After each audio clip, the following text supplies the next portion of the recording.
কাকে জিজ্ঞেস করে গলদা চিংড়িটা তুমি রিন্টুর পাতে দিলে বৌমা?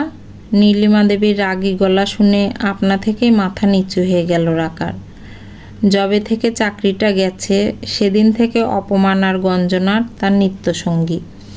বিদেশে বসবাসকারী অনিমেষের দাদা বৌদির আগমনে বাড়িতে এই কদিন একটু ভালো খাওয়া দাওয়ার আয়োজন করা হয়েছে।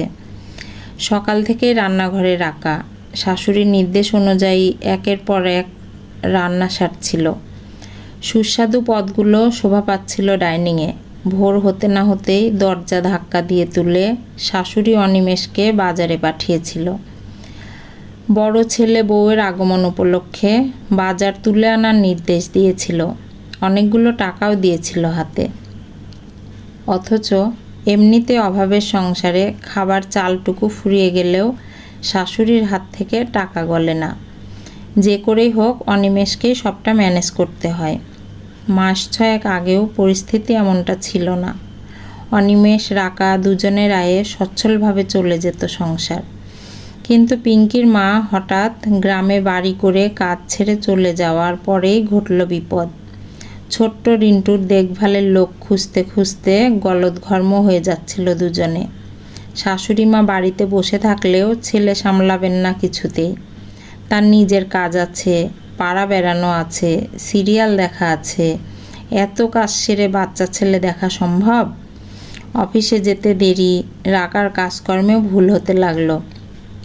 ফলাফল কয়েক মাসের মধ্যেই কোম্পানি পিঙ্ক স্লিপ ধরিয়ে দিল। অনেক চেষ্টা করেও চাকরি বাঁচাতে পারল না রাকা। সেই থেকে অভাব নিত্যসঙ্গী।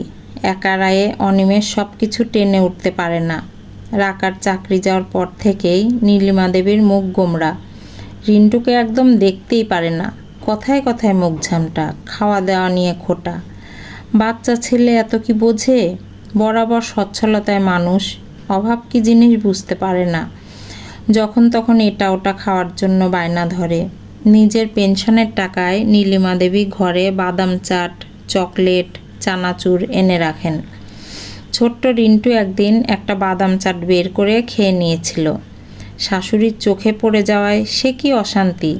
এখন থেকেই চোট তৈরি হচ্ছে, সামলে রেখো বৌমা, নইলে দেখবে বড় হয়ে কোনো দিন চুরির দায়ে জেলে যাবে। সেদিন ছেলের ছোট্ট নরম পিঠে দুমদাম কয়েক ঘা দিয়েছিল। পরে ছেলেকে কোলে নিয়ে নিজের অপারগতার কথা ভেবে কেঁদেই যাচ্ছিল। তখন ছোট্ট রিন্টু দুহাতে চোখ মুছিয়ে দিয়েছে, বলেছিল, আমার লাগেনি মা, আর কোনো দিন ঠাম্মার ঘরে যাব না। চিংড়িটা তুলে নাও এখনই। এই গলদা চিংড়িগুলো আশু দাদা ভাই আর পরি দিদি ভাইয়ের জন্য আনা হয়েছে। জানোই তো ওরা অন্য মাছ খায় না, কেবল চিংড়িটুকুই খায়।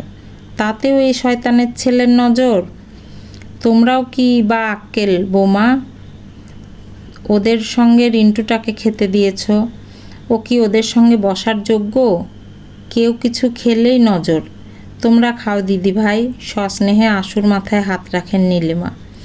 না না, ও চিংড়ি আর তুলতে হবে না, ওটা ওই রিন্টুই খাক বরং। না দিলে আবার আমার ছেলে মেয়েদের খাওয়ার দিকে নজর দিবে। দুদিনের জন্য দাদুর বাড়ি বেড়াতে এসে বেচারারা পেট খারাপে ভুগবে। ও চিংড়ি রিন্টুই খাক। আপনি তো আগেই ওদের সঙ্গে রিন্টুকে খেতে বসতে মানা করতে পারতেন। বিরক্ত মুখে বলে ওঠে অদিতি, রাকার ভাসুর বউ। কোনো রকমে দাঁতে দাঁত চেপে চোখের জল আটকে রাখা রাকা দেখল দরজায় অনিমেষ দাঁড়িয়ে। তার চোখ ভর্তি জল।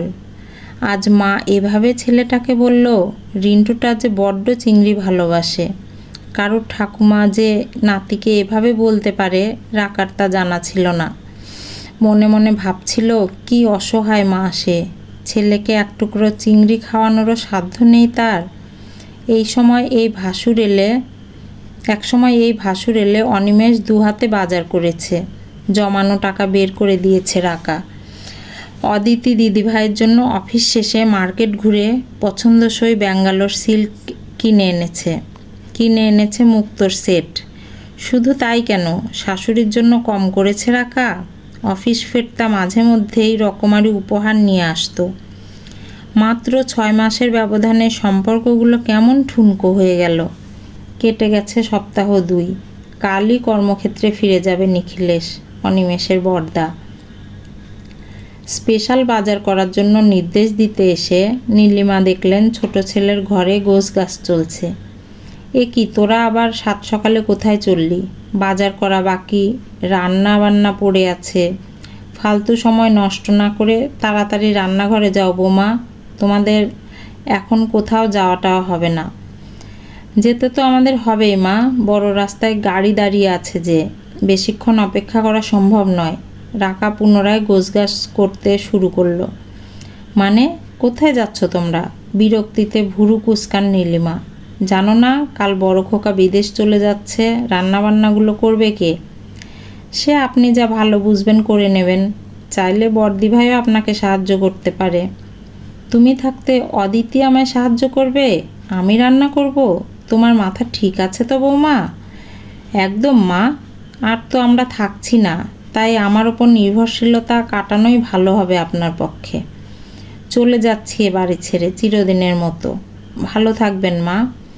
ব্যঙ্গের হাসি ফুটে ওঠে নীলিমা দেবীর ঠোঁটে। অনিমেষের মাইনেতে তো জলটুকুও গরম হয় না। ওইটুকু ছেলে নিয়ে থাকবে কোথায়? বস্তিতে? আমি একটা চাকরি পেয়েছি মা, আগেরটার থেকে অনেক ভালো। 3 গুণ মাইনে, সঙ্গে ফুল ফার্নিশড ফ্ল্যাট। আপনার নাতি ঠিকঠাকই মানুষ হবে। ওই বিচ্ছু ছেলেকে সামলে চাকরি করবে? দেখলাম তো একবার। অফিস থেকে তাড়িয়ে দিলে তো ফ্ল্যাট ছেড়ে সবাই মিলে রাস্তায় নামতে হবে। হবে না মা, নতুন অফিসে ক্রেশের ব্যবস্থা রয়েছে, সেখানে বাকি বাচ্চাদের সঙ্গে রিন্টু থাকবে। ওয়ার্কিং মমদের সুবিধার কথা কোম্পানি না ভাবলে এমপ্লয়িরা কোম্পানির লাভের অঙ্ককে সর্বাধিক উচ্চতায় পৌঁছে দেবে কিভাবে? কোনো কিছুতে কাজ হচ্ছে না দেখে নীলিমা দেবী তার মোক্ষম অস্ত্র ছাড়েন। বউয়ের ফ্ল্যাটে থাকবি তুই? লজ্জা করবে না? রাকা আমায় ভালোবাসে মা, দুজনে মিলে আমরা ঠিক সংসার গড়ে নেব। অন্তত আয়ের বিচারে সেখানে ভালোবাসা বদলে যাবে না। রাকা বেশি রোজগার করলে আমার কোনো সমস্যা নেই। স্বাচ্ছন্দ্য থাকবে কিনা জানি না, কিন্তু এটা জানি সেখানে কেউ অন্তত আমার ছেলের মুখের গ্রাস কেড়ে নেওয়ার সাহস দেখাবে না। ভালো থেকো মা, আসি আমরা। রিন্টুকে কোলে নিয়ে ট্রলি হাতে দরজার দিকে এগিয়ে যায় অনিমেষ। কেঁদে ফেলেন নীলিমা দেবী। একা একা এত বড় বাড়িতে কিভাবে বাঁচবো আমি? এমন শাস্তি তুই দিসনি ছোট খোকা। আমার ভুল হয়ে গেছে, আমি অন্ধ হয়ে গেছিলাম। তুই তো জানিস বড় খোকারা নিজেদের নিয়েই ব্যস্ত, সে সংসারে আমার ঠাঁই নেই। গেট পার করে রাকা বলল, একা তো কি মা, একা নিয়ে আপনি কবে ভেবেছেন? আপনার তো পেনশন আছে, যার জোরে ওইটুকু বাচ্চা ছেলেকে চোর বলতেও আটকায় না আপনার। নিজের সাজানো দুনিয়ায় ভালো থাকবেন আপনি। ওই দূরে মিলিয়ে যাচ্ছে রাকা অনিমেষ। ঝাপসা চোখে সেদিকে তাকিয়ে আছেন নীলিমা দেবী। এমন দিন দেখতে হবে ভাবেননি কখনো। সারা জীবন টাকা পয়সার হিসেব কষতে কষতে সম্পর্কের বাঁধন কবে আলগা হয়ে গেছে টেরও পাননি। আজ বুঝতে পারছেন বড্ড ভুল করে ফেলেছেন। ইউনিভার্সিটিতে টপার রাকাকে বাতিলের খাতায় ফেলে দেওয়া উচিত হয়নি তার। বড় ছেলের সংসারে কোনো দিন ঠাঁই হবে না। অদিতি চিরকালই নিজেকে নিয়ে ব্যস্ত। অনিমেষ হয়তো আর কোনো দিনই ফিরবে না এ বাড়িতে। অনুশোচনার আগুনে দগ্ধ হয়েই বাকি জীবনটা তাকে দিনাতিপাত করতে হবে। কলমে অনিন্দিতা, কণ্ঠে লাবণী সাহা।